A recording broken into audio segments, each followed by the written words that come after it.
All right, now to the latest on the conflict with Iran. The U.S. is urging Americans to leave more than a dozen Mideast countries amid the conflict.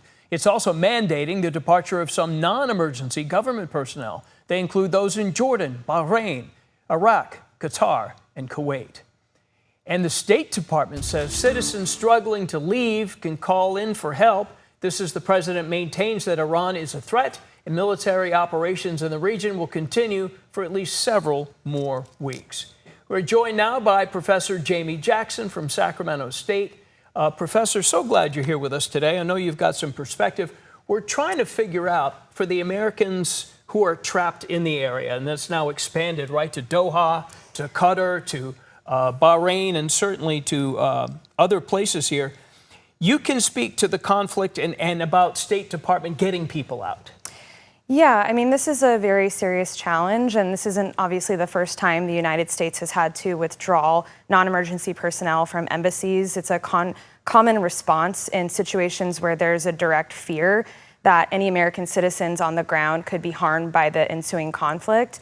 The challenge that's occurring right now is because of the escalation, there are a number of airports that are being targeted and bombed.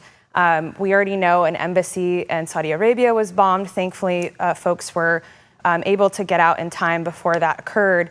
And so being able to evacuate in these contexts is extremely complicated, extremely difficult, and requires us to rely very heavily on on-the-ground intelligence from our allies, where we can get as much information as possible to smoothly get people exited out of these conflict zones. You've done some field work in Lebanon. Based on what you know now, can you speak to our involvement currently on the ground in Iran and possible your thoughts about motivations for us doing this?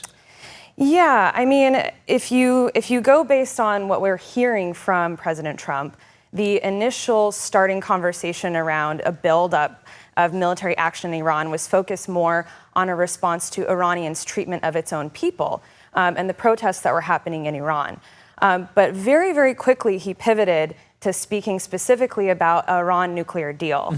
And if we think back to his first administration, this was unfinished business for Trump's administration, was the Iran nuclear deal.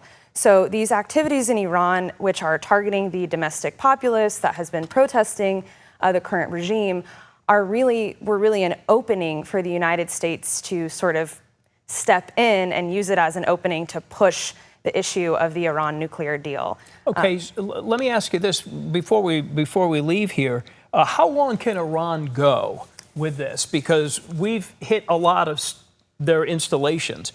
They don't have much in terms of infrastructure or food. Will they fight to the bitter end here? I think we shouldn't underestimate Iran's resolve. I mean, I think it's extremely difficult to know how long these things will play out. Both the U.S. and Israel have two of the largest and most well-resourced militaries on the planet. So I think it's going to be a major challenge for Iran to hold on in a protracted conflict. How long would you assume they can hold on?